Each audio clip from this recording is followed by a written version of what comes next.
วันนี้มาพบกับข้าพเจ้าทาภพจันทวีเนาะวันนี้ข้าพเจ้าจะมาทดลองในการสารกินตาแลบเสาะหาลงสูงของวัตถุหรือว่าอาคารต้นไม้ต่างๆเนาะที่มีลงสูงข้าพเจ้ายกหัวข้อนี้มาเพราะว่าเห็นว่ามันอาศัยอยู่ในชีวิตประจำวันได้เพราะว่าการที่คิดอะไรลงสูงเนาะเราเป็นตึกบ่อาคารบ่นี่มันยากที่ว่าเราจะขึ้นไปคิดอะไรตัวจริงแต่ว่าเขาจะอาศัยเงินไขที่เขามีคือเขาคิดอะไรอยู่พื้นก็ได้โดยบ่ได้ขึ้นเนาะอุปกรณ์ที่ว่าข้าพเจ้าเอาใส่นี่ก็คือว่ามันจะมีอุปกรณ์ในชีวิตประจำวันเบิ่งเนาะก็คือว่านี่มีเสือกนี่ตรงนี้เนาะเพื่อไว้เพื่อดิ่งไม้แมทมีไม้แมทแล้วก็ดิ่งเนาะมักดิ่งอยู่ในชีวิตประจำวันนี่แหละ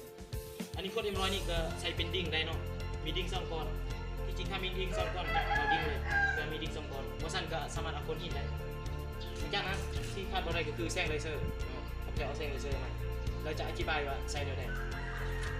ผ้าทางกล้องนี่ก็เอาไว้ติดแสงเลเซอร์สิเนาะมันบ่ได้ใช้หลายสามารถใช้อุปกรณ์อื่นได้ในการติดแสงเลเซอร์เพื่อยิงเนาะอันนี้ครับผ้ากล้องเราทางล่างนี่ก็คือว่าสำหรับทางตัวนี้แม่ใส่ไว้เพื่อดิ่งเนาะเราจะอธิบายต่อไปว่ามันใส่ไว้ตัวนี้ไว้เพื่อดิ่งนะดิ่งวัตถุดิ่ง2ก้อนนะแล้วทางล่างมันแม่วัตถุหรือว่าต้นไม้ต่างๆเนาะที่ว่าเขาจะคิดอะไรแล้วหน้าที่นี้จำลองเป็นเอาไม้เนาะมาจำลองเป็นลงสู้ไปเนี่ยเบื้องทางล่างนั่นเนาะไปติดเกียร์เขาจะติดเกียร์เพิ่งเพราะว่าเวลาเขาซ่องตัวนี้ถึงได้เห็นเลยเนาะสำหรับลงสู้ของต้นไม้หั่นก็ข้าพเจ้าก็ยังบ่ฮู้เนาะเขาจะมาคิดไล่แล้วก็คิดวัดแทกตัวจริงเบื้องวันในการคิดไล่ของเขาแล้วก็ค่าตัวจริงของมันจะรึเรียงหรือผิดเรียงกันไล่ซ้ำใดเนาะขั้นตอนนี้เนาะแม่ขั้นตอนที่ว่าเอามักดิ่งเนาะมาดิ่งไว้เนาะดิ่งไว้2อันนี้โดยบอกคำนึงถึงว่าระยะห่างของมันแล้วเขาจะมาวัดเทคกันหลังเนาะแล้วก็ดิ่งเขาดิ่ง2มากไว้นี่เนาะแล้วเขาตั้งแสงเลเซอร์อันนี้เป็นการตั้งแสงเลเซอร์นี่เขาจะเล็งให้มันด้านดิ่ง2อันนี้มันด้านดิ่งตัวนี้มันก็ด้านดิ่งตัวนั้นแล้วก็ไปอยู่ปลายของเสาเนาะตัวนั้นเนาะกรณีของข้าพเจ้านี่เนาะไปตั้งไว้นี่มันด้านแล้วเนาะกรณีนี้แล้วเขาจะมาอ่านค่ากันว่าเป็นอะไรเขาจะมาเบิ่งดิ่งทีนึงนี่ว่ามันตัดอยู่ดิ่งทีนึงนี่แม่เท่าไรเนาะอยู่ดิ่งทีนึงนี่เขามาเบิ่งเนาะว่ามันตัดอยู่ใส่มันตัดอยู่นี่เนาะผมหมายไว้เนาะตัวนี้เป็นจุดตัดของแสงเลเซอร์อันนี้สำหรับดิ่งทีนึงดิ่งที่2นี่คือการเนาะ ปฏิบัติแบบเดียวกันเอาเจียมาตองแสงเนาะว่ามันอยู่จุดใดแล้วโอเคอยู่จุดนี้เนาะดิ่งที่2ได้แล้วเนาะสำหรับดิ่งที่1นี่เราแทกจากพื้นเนาะมาหาจุดตัดของแสงเมื่อกี้แมนได้95เซนติเมตรเนาะดิ่งที่1นี่แมน0.95เนาะ0.95 เมตรแทกดิ่งที่2เนาะจากพื้นมาหาจุดตัดแสงเมื่อกี้แมนได้ประมาณ1.72 เมตรดิ่งที่2นี่ 1.72 เมตรเนาะหัวหน่วยเป็นเมตรเดี๋ยวนี้เรายังต้องการ2ค่าเนาะนอกจากค่าที่ว่าตัดเม็ดแจ้งตัดหาพื้นหั่นของ2ดิ่งหั่นเราต้องการ2ค่าคือระยะห่างจากดิ่งที่1หาดิ่งที่2และระยะห่างจากดิ่งที่1ไปหาเสาเนาะเราจะมาเช็คอีกเทีนึงเนาะตัวนี้สำหรับดิ่งที่1หาดิ่งที่2นี่มีระยะห่างประมาณ 1.24 เซนเนาะ 1.24 เซนติเมตร 1.24 เซนติเมตรต่อไปนี่แม่นระยะจากเสาหาดิ่งที่1เนาะเขาจะเทคเนาะ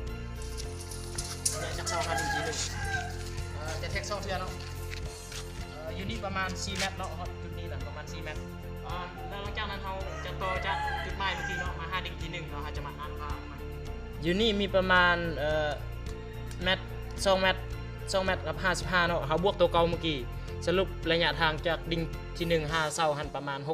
6.55 เมตรที่ว่าเขาได้ค่าต่างๆเนาะแล้วเขาจะมาคิดไล่สกการลงสูงเนาะ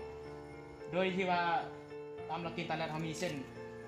ขนานกันเนาะคือเส้นดิ่งมีขนานกันแล้วก็ไปขนานกับเสาอีกเท่านึงเนาะเพราะฉะนั้นเราจะต้องเอาลงสูงของตัวที่2นี่ดิ่งที่2มาลบให้กับลงสูงจากพื้นหาดิ่งที่1นี่เนาะเพื่อว่าค่าเราจะเอาค่านั้นไปคิดได้เด็ก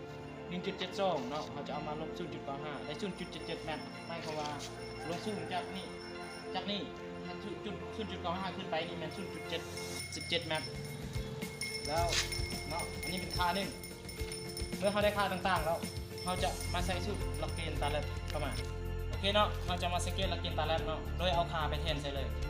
หลักเกณฑ์ตาแลบมีว่าเนาะ2เซนขนาดของหัว3เซนขนาดเนาะขนาดกันแล้วระยะห่างจากดิ่งที่1หาดิ่งที่2ส่วนด้วยลงสูงจาก95 เมตร 0.95 เมตรขึ้นไปนี่เนาะแม่น 0.77 เนาะเอาแต่ส่วนข้างน้อย3เจน้อยนี่มาส่วนด้วยระยะดิ่งที่1ไป5เศร้าเนาะแม่นระยะดิ่งที่1ไป5เศร้าแม่น 6.55 เมตรแล้วมาห้ามด้วยลงสูงคือฮัดเนาะลงสูงตัวนี้แม่นนับจาก 0.95 ขึ้นไปเด้อเอาไปท่อนเนาะมาท่อนเอาโอเคเฮาท่อนเอาฮัดจากนี่แหละเขาจะได้ฮัดนี่เนาะ 6.55 คูณ 0.77 ส่วนด้วย 1.24 เขาจะได้ฮัดสูงจาก 0.95 ขึ้นไปฮันแมน 4.067 เมตรตัวนี้แมนเฉพาะห่างจากจุด 95 ขึ้นไปเนาะคือว่าเนาะเขาจะได้ฮัดตัวจริงของเขาแมน 0.95 เนาะเพราะว่าเขาได้ลบเขาคิดได้ตั้งแต่ 0.95 ขึ้นไปเลย 0.95 มาบวกเท่ากับฮัดตัวเขาคิดได้เมื่อกี้แมน 4.067 เพราะฉะนั้นเขาได้ลงสูงของเสาตัวจริงแมนประมาณ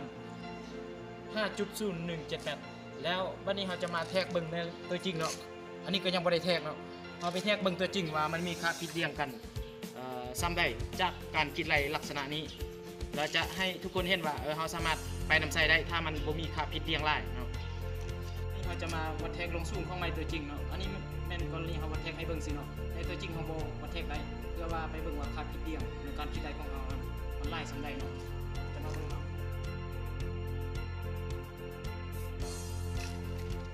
โอเคอยู่จุดนี้พอได้ดี4 เมตรเนาะไม้ไวบอล4 เมตรครับจะไม้มันไม้แมตรเขาบ่พอเนาะเขามาเทคต่อจากจุดที่ว่าไม้เมื่อกี้ไปได้ทีนี้ได้ประมาณ1 เมตรกับ 3.5 เซนติเมตรหมายความว่าเสาตัวจริงที่เขาได้นี่เมื่อกี้มัน4บวก 1.3 เมตร1.1 เมตรกับ5 เซนก็แสดงว่าอยู่นี่แมน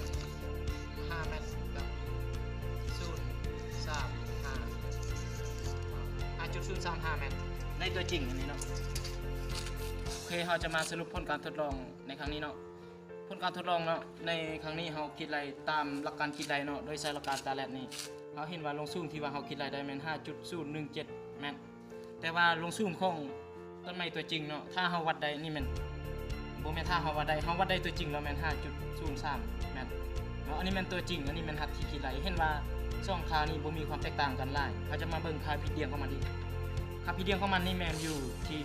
0.018 เมตรหรือว่าเราคิดไรเป็นเซนก็คือ 1.8 เซนติเมตรเท่านั้นเพราะว่าอาจจะแม่นเงื่อนไขอื่นๆเนาะหรือว่าพื้นบ่เพียงสินะในการคิดไรตัวจริงเราอาจจะสร้างเงื่อนไขที่สะดวกขึ้นตื่นเพื่อคิดไรค่าลงสูงให้มันถูกต้องที่สุดจะเห็นว่าค่าผิดเรียงของมันนี่บ่หลายเนาะแล้วข้าพเจ้าจะสรุปเนาะตัวนี้ในการคิดไรหาลงสูงของตัวนี้ก็เราก็สามารถคือที่ว่าเนี่ยจะอาศัยในการคิดไรหาลงสูงที่เราบ่สามารถขึ้นไปวัดตัวจริงได้เช่นว่าเป็นตึกอาคารบ่ถ้าเราบ่สามารถขึ้นไปนี่เราก็สามารถใช้หลักการตัวนี้เข้ามาช่วยในการคิดไรได้เนาะ